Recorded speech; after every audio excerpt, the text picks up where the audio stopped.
of stateless. I gotta get around this one, look at that. Look at that state on that. I'm breathing all this in. Oh my god. He's on fire. Now what am I supposed to do now? Ah.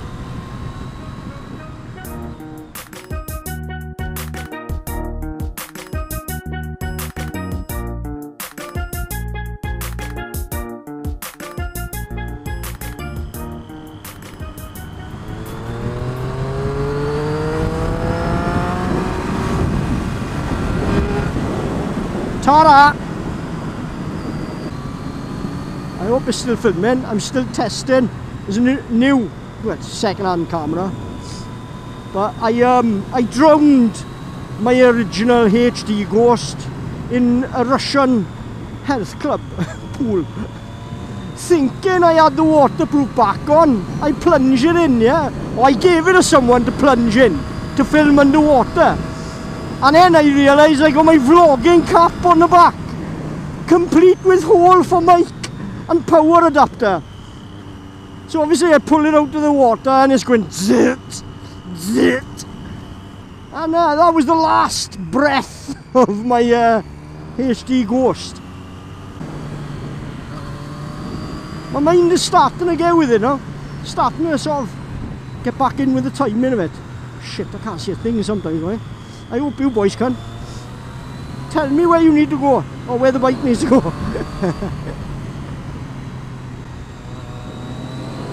Oh, look at that! Oh, my belly went in my mouth!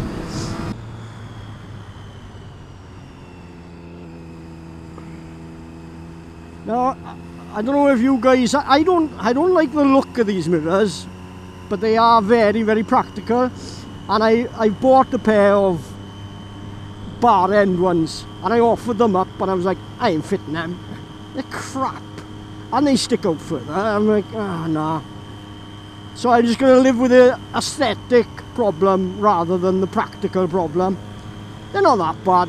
I've seen worse mirrors, like, you know, looks wise. Because actually the new ones on the 2013 onwards models are... they offend my eyesight, let's put it that way. Oh, such a nice bike to just ride on, to have fun on, but just doesn't wear you out. You can just ride and ride and ride this, your bum don't get numb. It's lovely and comfortable. I could tow on this. I could tow on this! I could. I just, I'd have to perhaps wear some earplugs, that's all.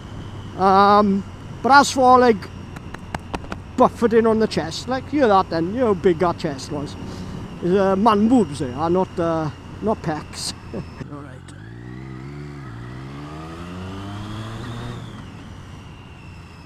Go on, boy. Go on. Give it some. Get on with it, man. What's the matter with you? Look, I'm halfway up.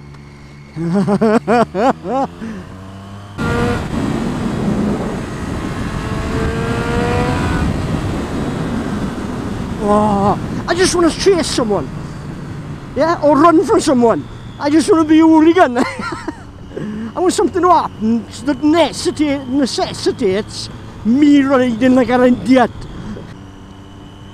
We've run out of potatoes. I'll get them. Are you in a rush for them? No, you're in a rush for them now.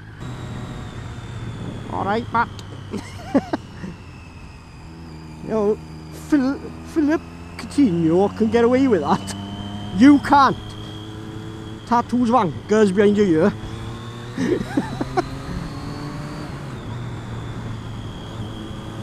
I mean, the sun is out, but you know, yeah, that's it then, isn't it? They start walking around in vests and pigeon chests. I hate none of that. Surely they can come up with a better way of getting rid of the old white line than putting ridges of tarmac there.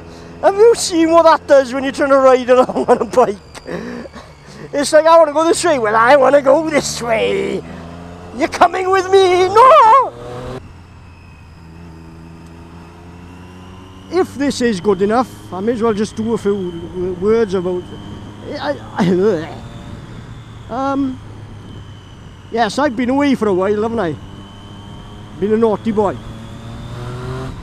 But of the two, it's a strange thing in that I had about low 200s subscribers, and through 2 years of inactivity, somehow I've accumulated high 200s. So and it's like, alright, okay. There's something there worth building on, I think. I stopped because there was a few things with the bike, the old CBR that I had. The weather was crap all the time, and I had a lot of other things going on. And I say I should have kept you in loop. Nah, who are you? I don't have to tell you where I've been and what I've been doing, but I'm going away anyway, right? My choice, not yours. So ramp, or in Welsh, ramp. Where's the bilingual there then, huh? Ah, they won't do that today. It'll be sprayed by maybe Uncle Glyndŵr by the end of the night, no.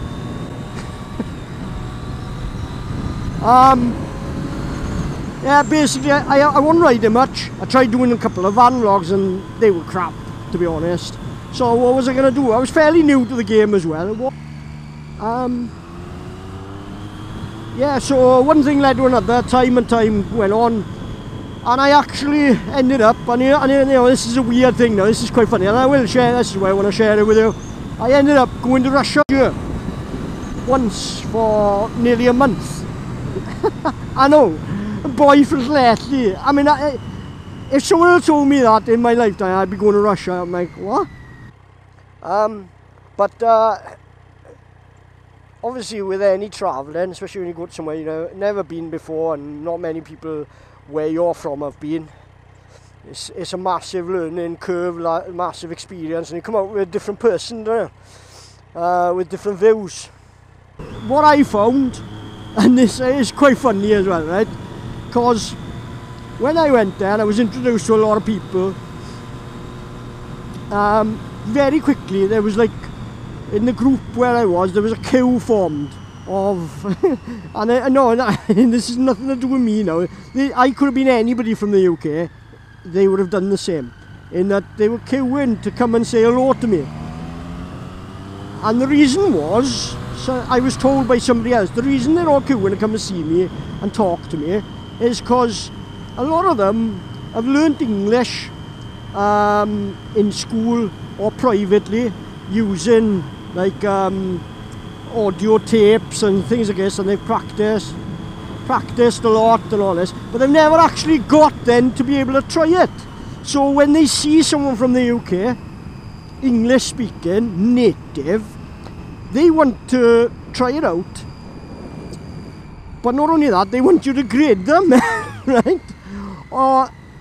And grade themselves then. They want to grade themselves, and they'll ask you as well, what do they think?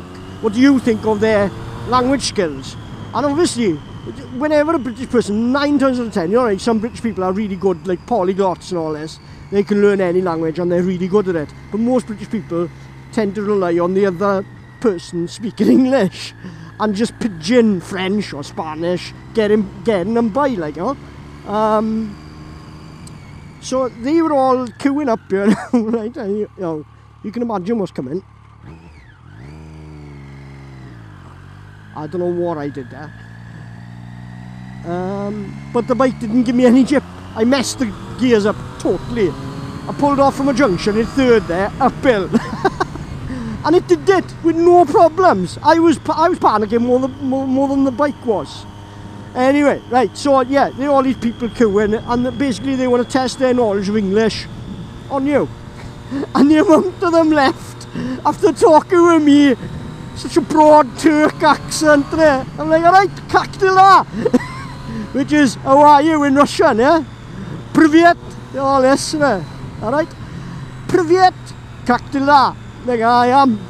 And they're like, ah, yeah, and you know, a bit of thing, and they try to talk English, or they listen to my English then, and they just dumbfounded. They're just like, all my lessons, all my time, useless. I'm like, and I was having to console them. I'm like, look, no, it's not you, it's me. I'm a Turk. I'm from Llanelli. You're never gonna understand me. People in Swansea can't understand me.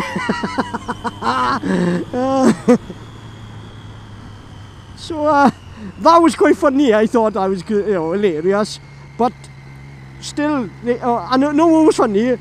There were a few people. There was a couple of people, and they were given, because they could speak English, and they were being my translators, and they had children. They had kids that was coming to them after school for paid private lessons for English, right? But all their English was being learned from a book. So there was the chance now for me to sit in on these lessons and teach them native English, right? You cannot make this up, right? So in Russia, there are currently children that have learnt the Llanelli way to say things. Oh, we get everywhere, pal. We get everywhere. But it was really good. What surprised me was the humour. I wasn't expecting the humour. In this country, we're told like Russians are very stern and very sort of like unemotional, and they were amazing. They were creasing me up. They were trying to crack jokes all the time to me, and they had me in stitches. When I was thinking something was serious, they were winding me up. But yeah, and a lot of the people I met there, I'm still in contact with now regularly on Instagram and what have you, social media, which is great. So yeah, I'll never forget. There's a town called Gelendzhik, which is like a Greek town. It's a Greek settlement town traditionally. It's also where the Nazis were stopped, on the border between that and Napa. You drive on a motorway as well. They got, it's called the M4. I couldn't make it up, guy. I still couldn't get away. I went to Russia and I still couldn't get away from M4 traffic jams. And the driving out there, oh my, we got lines I guess here now, in the middle of the road, and there's cars coming. That's on their motorway, there's no central reservation. They're doing top speeds, over 100 miles an hour, and it's just head to head, and sometimes they'll overtake into your lane. It's petrifying. Petrifying. And there's another thing, crashes in Russia. It's an everyday occurrence, and they just treat it as the norm. It's like, when they're driving, they're like, oh, I think this guy, yeah, he's in my way, and he's not moving, I'm not moving. It's just inevitable, we may as well just crash.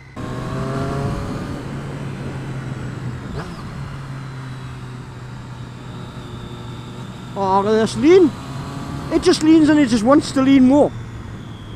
I'm leaning the bike, I'm like, I wish I could lean it more, but I don't need to. That's one thing. I'm going to put this out there, see what everybody else thinks. This whole macho thing about, and I'm guilty of it myself. I'm not guilty because we don't know whether it's a wrong thing to do or not. But I say this now. It's not.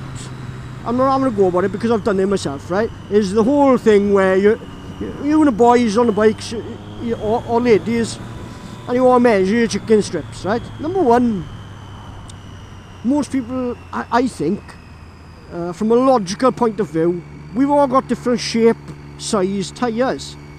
So you don't measure from the out in, you should measure from the centre out. That's the amount of lean. Yeah? I'm just wondering what everybody else thinks of that, over what I've just said there. Am I right in thinking that? Because that's one thing that bugs me when people measure their chicken strips. You shouldn't be measuring. Oh, alright, pal. Do you want to sniff my exhaust here?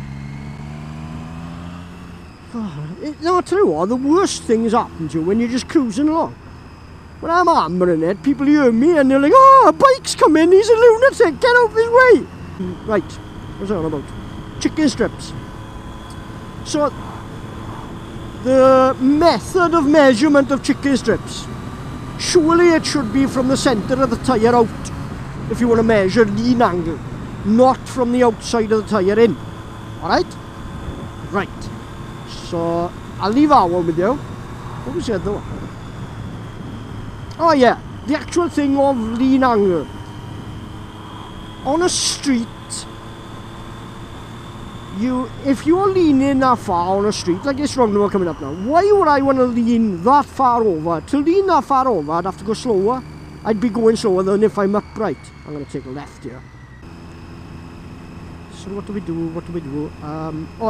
So the actual thing of wanting to show people, if you're on the track, yeah, it's different. But I don't know, if you can pick a smoother line, because that's my point. It's not just about the lean angle, it's the farce of some people will take the wrong line to make a sharper corner so that they can lean further, thinking that's a good thing. When really you want to be taking your, what they call them, your points of, what's the name for it? For your apex. You want that apex to be smooth so that you can ride as upright as possible. You're not looking to lean. So racers who are trying to lean further as some sort of thing, it doesn't make any sense to me. Because you've got less grip to be able to accelerate or anything.